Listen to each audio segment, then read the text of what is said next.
गांधी जी के बारे में इतना लगभग सभी जान चुके हैं कि उनका जन्म 2 अक्टूबर 1869 को गुजरात के कठियाड़ा के पोरबंदर नामक स्थान पर हुआ था।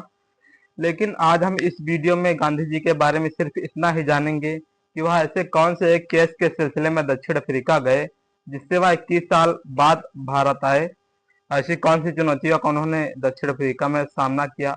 अभी के लिए मैं आपको संक्षेप में सिर्फ इतना ही बता सकता हूँ कि वहां की सरकार ने जो है लोगों को इतना कर लगा दिया कि जैसे कर 3 पाउंड लगा दिया और उनकी जो कमाई थी वो सिर्फ 10 शिलिंग ही थी और 1 पाउंड में 20 शिलिंग होती हैं। और कुछ ऐसे भी कानून लागू किए कि जैसे उन्होंने लागू कर दिया कि जो भी ईसाई धर्म से शादी नहीं करेगा, चाहे वो हिंदू हो मुस्लिम, उसे ईसाई धर्म के अनुसार ही शादी करनी होगी, वरना उसे अवैध शादी घोषित की जाएगी और जो बच्चे होंगे उन्हें भी अवैध ही माना जाएगा। तो आइए जानते हैं गांधी जी के दक्षिण अफ्रीका के सफर के बारे में। वो 30 साल वहाँ किस चुनौतियों का सामना करते रहे। नमस्कार दोस्तों, सत श्री अकाल, आदाब। मेरा नाम है जय कुमार। मैं स्वागत करता हूँ आप सबका अपने चैनल अद्भुत जानकारी में। गांधी जी के पिता करमचंद गांधी ब्रिटिश राज के समय जो है एक छोटी सी रियासत के दीवान थे। महात्मा गांधी की शादी महज 13 वर्ष की उम्र में कस्तूरबा देवी से हो गई। फिर वह वकालत करने के लिए बिलायत चले गए, यानी जो है इंग्लैंड चले गए। जब वो बैरिस्टर की डिग्री लेकर जो है भारत वापस आए तो उन्होंने अपना पहला केस लड़ने के लिए साउथ अफ्रीका गए। यह पहला केस था दादा अब्दुल्ला झवेरी का। अफ्रीका में गांधी जी ने देखा कि जो भारतीय मजदूरी करने दक्षिण अफ्रीका गए थे वे किस प्रकार की प्रजाति उत्पीड़न व भेदभाव के शिकार थे। वहां गांधी जी ने यह भी देखा कि गोरों द्वारा काले लोगों से रंगभेद की नीति के विरुद्ध विरोध प्रकट किया गांधी जी ने। तब गांधी जी ने निश्चय किया कि वह दक्षिण अफ्रीका में रहकर ही भारतीय मजदूरों को उनके अधिकारों के लिए संघर्ष करने की प्रेरणा देंगे और उन्हें संगठित करेंगे। गांधी जी जो 1914 तक अफ्रीका में रहे और जो 1893 में वो अफ्रीका गए थे और 1914 में 15 में वो भारत फिर वापस आए। दक्षिण अफ्रीका में जो भारतीय मजदूरी करने गए थे उन्हें 3 वर्गों में विभाजित किया गया था। पहले वर्ग में जो मजदूर रखे गए थे जो मुख्यतः दक्षिण भारत से आए थे, जो 1980 के पश्चात गन्ने के खेतों में काम करने दक्षिण अफ्रीका आए थे। दूसरे वर्ग में वे लोग आते हैं जो मुसलमान थे, जो भारतीय मजदूरों के साथ मजदूरी करने वो भी दक्षिण अफ्रीका आए थे। तीसरे वर्ग में वे लोग आते हैं जो कार्य समाप्त होने के पश्चात अपने परिवार के साथ वहीं दक्षिण अफ्रीका में ही बस गए। ये भारतीय मुख्यतः अशिक्षित और अनपढ़ थे और उन्हें अंग्रेजी भाषा का अल्प ज्ञान था या तो कुछ लोगों को ज्ञान ही नहीं था, बिल्कुल भी ज्ञान नहीं था। ये सभी जो है दक्षिण अफ्रीका में प्रजाति भेदभाव के शिकार थे। दक्षिण अफ्रीका की गोरी सरकार इन सभी भारतीयों पर अनेक जुल्म ढाती थी। ये भारतीय वहां कई वर्षों से रह रहे थे, फिर भी उन्हें मत देने का अधिकार भी नहीं था। इन्हें कुछ विशेष स्थानों में रहने की अनुमति दी गई थी, यानी वो सार्वजनिक स्थानों पर नहीं जा सकते थे, जो अत्यंत ही गंदी और बदबूदार जगह होती थी जहां उन्हें रखा जाता था। यहाँ उनकी मानवीय दशा अत्यंत निम्न थी। दक्षिण अफ्रीका की गोरी सरकार ने 9 बजे रात्रि के पश्चात भारतीय व काले अफ्रीका के लोगों को घर से बाहर निकलने पर रोक लगा दिया था और उन्हें सार्वजनिक फुटपाथों के प्रयोग की अनुमति नहीं थी। पहले तो गांधी जी ने दक्षिण अफ्रीका सरकार को याचिकाएं व प्रार्थनाएं पत्र सौंपने की नीति अपनाई। फिर गांधी जी ने ब्रिटेन को भी इस संबंध में अनेक प्रार्थना पत्र भेजे। गांधी जी ने ब्रिटेन से मांग की कि वह इस विषय पर हस्तक्षेप कर भारतीयों की दशा सुधारने का प्रयत्न करें, क्योंकि जो है भारत ब्रिटेन का उस समय उपनिवेश था, इसलिए ब्रिटेन का उत्तरदायित्व है कि वह भारतीयों पर हो रहे प्रजाति भेदभाव का उत्पीड़न को रोकने का जो है प्रयास करें। गांधी जी ने सभी भारतीयों को एकजुट कर नेशनल भारतीय कांग्रेस की स्थापना की। वह इंडियन ओपिनियन नामक पत्र का प्रकाशन करना आरंभ किया। दक्षिण अफ्रीका में गोरी सरकार के विरुद्ध गांधी जी ने अपना दूसरा जो है चरण आरंभ किया 1906 में। इस चरण में गांधी जी ने अहिंसात्मक प्रतिरोध अर्थात सविनय अवज्ञा की नीति अपनाई, जिसे उन्होंने सत्याग्रह का नाम दिया।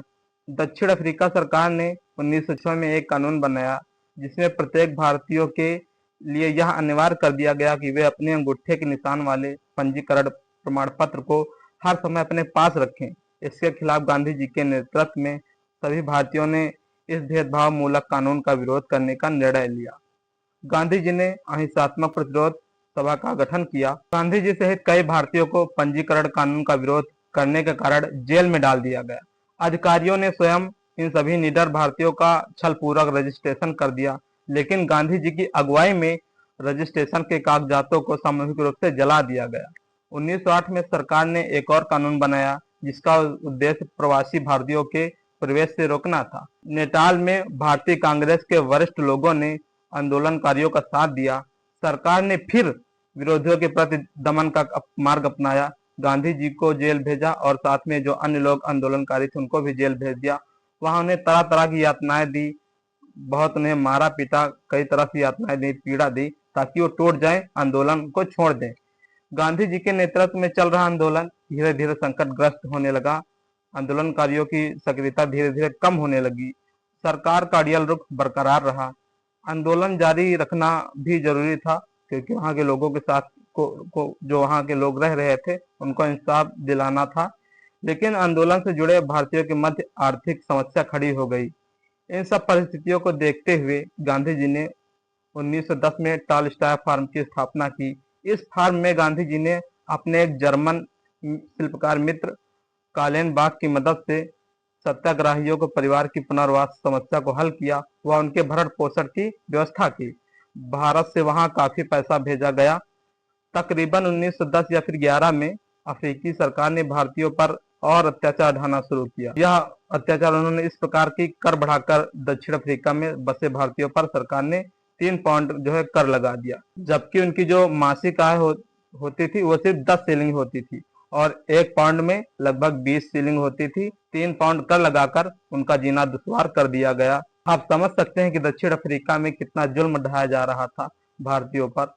आंदोलनकारी इससे निपटते कि सुप्रीम कोर्ट ने एक और तड़कता भड़कता आदेश दे दिया।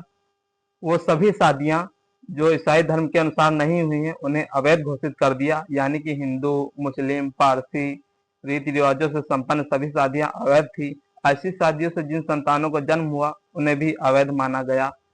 भारतीयों ने इस फैसले को अपनी पत्नियों का अपमान समझा। गांधी जी सहित अनेक सत्याग्रही कानून की अवहेलना कर नाटाल से ट्रांसवाल पहुंच गए। सरकार ने इन लोगों को बंदी बनाकर कारावास में डाल दिया। गोपाल कृष्ण गोखले ने पूरे देश का दौरा किया, इस अत्याचार के खिलाफ जनमत तैयार किया। लॉर्ड हार्डिंग तक ने इसकी निंदा की। वह अत्याचारों के आरोप की निष्पक्ष जांच कराने की मांग की। गांधी जी, लॉर्ड हार्डिंग और गोपाल कृष्ण गोखले तथा CF एंड्रयूज ने से कई दौरे की लंबी बातचीत के पश्चात दक्षिण अफ्रीकी सरकार ने भारतीयों की जो है मुख्य मांगे मान ली। 3 पाउंड का कर, पंजीकरण प्रमाण पत्र से संबद्ध कानून को समाप्त कर दिए गए। भारतीयों को उनके रीति रिवाजों से विवाह करने की छूट प्रदान की गई और भारतीय प्रवासियों की जो है अन्य कठिनाइयों पर दक्षिणी अफ्रीका सरकार ने सहानुभूति पूर्वक विचार करने का आश्वासन दिया। ये रही गांधी जी की 21 साल का दक्षिण अफ्रीका का जो है कार्यकाल। इसके बाद गांधी जी 1915 में भारत वापस आ गए। फिर देश के स्वतंत्रता संबंधी लगभग सभी आंदोलनों में भाग लिया, उनका नेतृत्व किया। सुभाष चंद्र बोस जी ने 4 जून 1944 को सिंगापुर में एक रेडियो प्रसारण में राष्ट्रपिता कहकर जो है गांधी जी को सम्मानित किया। तो आज के लिए इतना ही। तो अगर आपको ये वीडियो अच्छा लगा हो, गांधी जी के कार्य अच्छे लगे हो, तो वीडियो को लाइक कमेंट शेयर कीजिए और अपनी राय गांधी जी के बारे में क्या है जरूर बताइएगा। मिलते हैं ऐसे ही किसी वीडियो में आपको जागरूक करने के लिए। तब तक के लिए धन्यवाद। जय हिंद, जय भारत।